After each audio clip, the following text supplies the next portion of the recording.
Bismillahirrohmanirrohim. Assalamualaikum warahmatullahi wabarakatuh. Halo teman-teman, smart people and good people, dimanapun Anda berada. Saya doakan semoga kalian dan kita semua selalu ada dalam kesehatan, kelancaran dalam segala aktivitas, apapun aktivitasnya itu. Alhamdulillah pagi ini kita masih diberi kesempatan untuk selalu beraktivitas. Nah, aktivitasnya pagi ini kita akan melakukan penyiraman sekaligus pemeliharaan tahap salah satu proses dalam berbudidaya kubis. Nah, sedang dilakukan pemasangan selang. Nah, masih dalam proses. Ini keadaan kubisnya, usianya kurang dari 1 bulan, baru mencapai usia 24 atau 27 hari lah dari setelah tanam.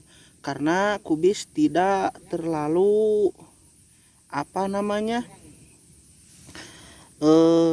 sulit gitu, tidak seperti kentang wortel yang membutuhkan waktu 10-2 minggu untuk tumbuh. Nah, untuk jenisnya sendiri saya tidak tahu pasti, namun saya beli dari persemaian waktu itu jenisnya Grenopa. Nah, harganya waktu itu Rp100 per pohon. Alhamdulillah sehat, terlihat jelas daun yang tua, tebal, cenderung hijau ke hijau ke biru-biruan lah, hijau tua. Daun keduanya pangkal ruas batangnya, nah ini sehat, tebal, ini hijau muda, dan ke sampingnya hijau tua. Sedangkan untuk pucuk ini hijau muda, itu salah satu tanda tanaman kita sehat walafiat. Nah, proses selanjutnya sedang dilakukan pembersihan dari gulma dengan menggunakan metode ngored. Apa itu ngored? Nah, ngored itu semacam nama atau istilah lah. Intinya penggemburan ulang sambil menimbun rumput atau gulma yang bertebaran supaya nantinya bisa menjadi pupuk kompos. Nah, kendalanya di sini saya sudah melakukan beberapa hal, tapi tanaman kubisnya cenderung tidak rata. Nah, kita biarkanlah. Nanti juga yang penting sehat lah. Karena sebagus apapun syariat yang kita lakukan pada tanaman, kalau toh nanti harga jualnya murah, itu sama juga bohong. Yang penting tanam saja, lakukan yang kita bisa. Jangan terlalu banyak berpikir dan lain hal sebagainya, karena pertanian sedang sekarat. Karena sekarang sudah musim kemarau, jadi kita juga perlu melakukan pembersihan selokan atau parit supaya air irigasi yang mengalir seperti ini itu lancar, jadi tidak mampet yang bisa menyebabkan nanti airnya meluap ke atas permukaan tanaman yang kita tanam. Nah, keneh nyakang urang ngerestarikeun alam. nah, masih bersama kawan saya, partner kerja saya, sekaligus sahabat baik buat saya nih. Iya mau oi bae aku hilodnya.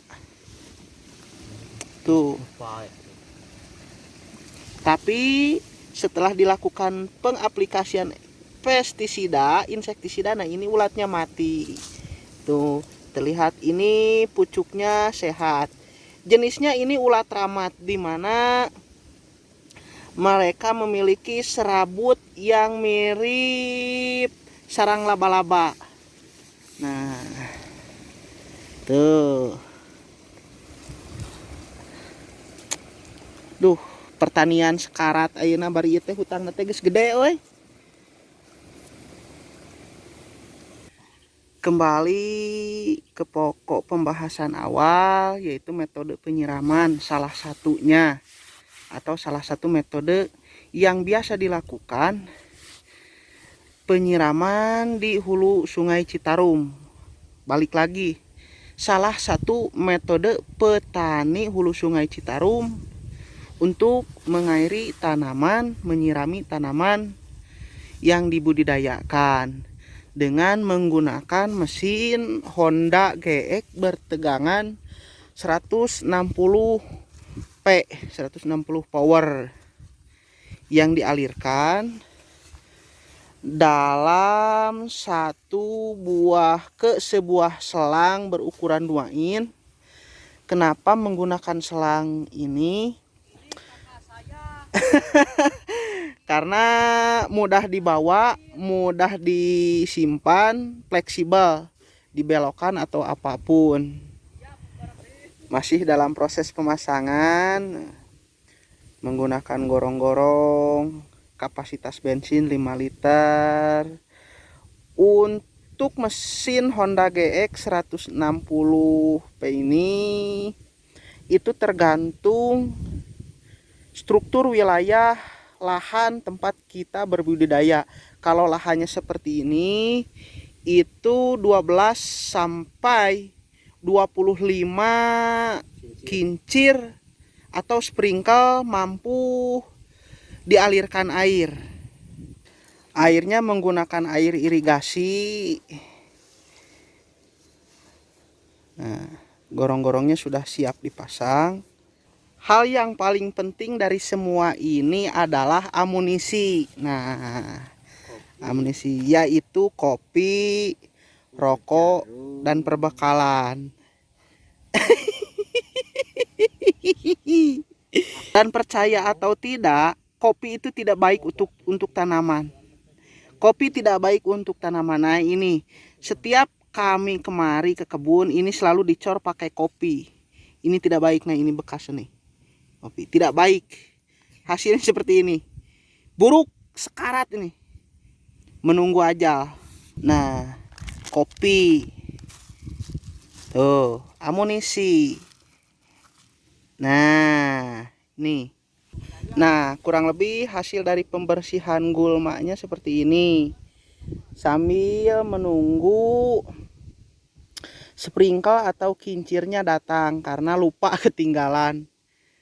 Bisa ketinggalan.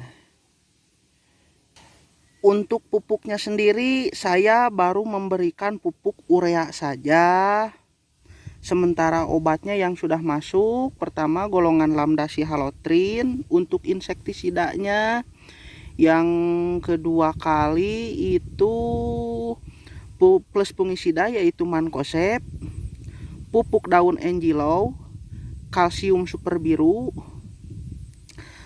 Dan kita rubah insektisidanya dari tadinya lambda sihalotrin naik ke bahan aktif klorophenapir sebelum nantinya kita taikan lagi ke golongan spinitoram. Nah, itu untuk rolling pestisidanya. Nah, alhamdulillah. Sekedar informasi, ini adalah lahan di mana kita dulu pernah melakukan atau mereview atau ngevlog. Sekedar informasi tentang herbisida selektif pada budidaya wortel berbahan aktif metribuzin. Nah, kenapa saya tidak menyebut merek dagang? Karena situasi dan kondisi pasti akan sangat berbeda. Ketersediaan barang maksudnya. Misal di tempat saya merek dagangnya A, atau di tempat kalian mungkin di tempat teman-teman ketersediaannya merek B. Yang penting itu bahan aktif. Tentang kualitas dan hasil itu bagaimana kita cermat mengaplikasikan si herbisida tersebut. Nah, masih dilakukan pemasangan. Dari selang efek berukuran 2 in ini bebas. Itu mungkin bisa ada yang 3 in, 1 in, 1 in seperempat, 1 in setengah. Itu dialirkan ke pipa peralon. Nah, sebagai terminal. Ukuran paralonnya pun, pipa paralonnya pun bisa disesuaikan sesuai kebutuhan. Menggunakan pertigaan atau sambungan ke 1 in. Nah, lalu dialirkan ke selang 1 in. Itu bebas kita berimprovisasi sesuai keinginan dan kemauan. Nah, ini salah satu jenis sprinkle yang biasa dipakai di pertanian hulu sungai Citarum, berbahan stainless steel, jadi lebih awet. Walaupun kalau kita ngomongin awet itu tergantung si petani tersebut, cara merawat dan memperhatikan barang yang dimiliki atau fasilitas pertanian yang dimiliki. Nah, namanya kincir kupu-kupu. Nah, diameternya sudah disesuaikan dengan selang. Nah, tinggal dimasukkan, sudah disesuaikan dengan kebutuhan. Jadi si pengrajin si kincir ini sudah tahu kemauan dan alat yang biasa dipakai, menggunakan tihang bambu yang diikat. Kenapa kami selalu memakai ini? Karena pertama, situasi dan kondisi yang selalu berpindah-pindah. Itu walaupun alasan yang sebenarnya adalah modal yang sekarat. Nah, tidak punya modal, tapi alasan yang lain yang lebih diperhitungkan adalah selalu berpindah-pindah tempat, kondisi dan situasi. Nah, seperti ini. Adapun tinggi tihangnya bisa disesuaikan, namun idealnya 2 meter itu lebih dari kata cukup, karena tidak akan mudah roboh karena tertimpa angin. Nah, kurang lebih seperti inilah hasilnya. Nah, pemasangan kincir 1 selesai, beralih ke kincir yang kedua. Begitupun seterusnya. Rencananya kami di sini akan memakai sekitar 6 sampai 8 kincir. Itu karena alasannya pertama jumlah debit air yang diperhitungkan, yang kedua kapasitas kincirnya itu sendiri. Nah, karena sedang dipakai di tempat lain, itu untuk sebagian. Kita pasangin lagi.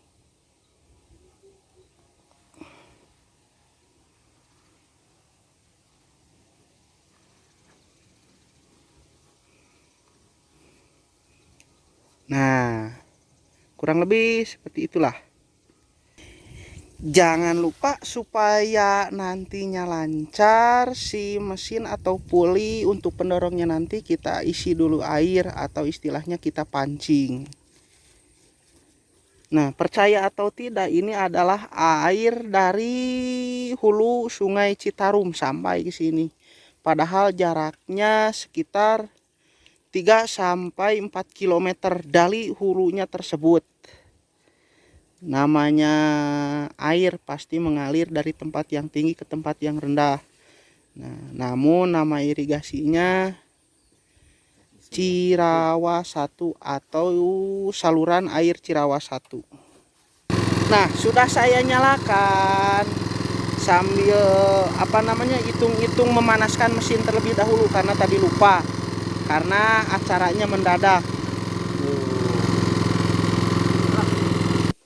Nah, kita nyalakan ulang setelah tadi selesai dihangatin atau dipanaskan.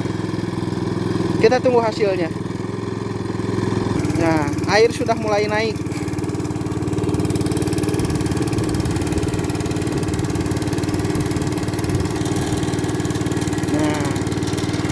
Kincir 1 sudah mulai berputar, kincir 2, kincir keempat, kincir ketiga belum, kelima sudah.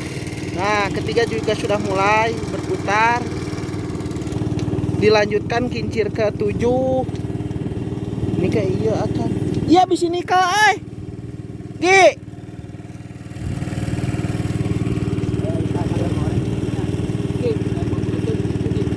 sini ka eta omeken. Nah,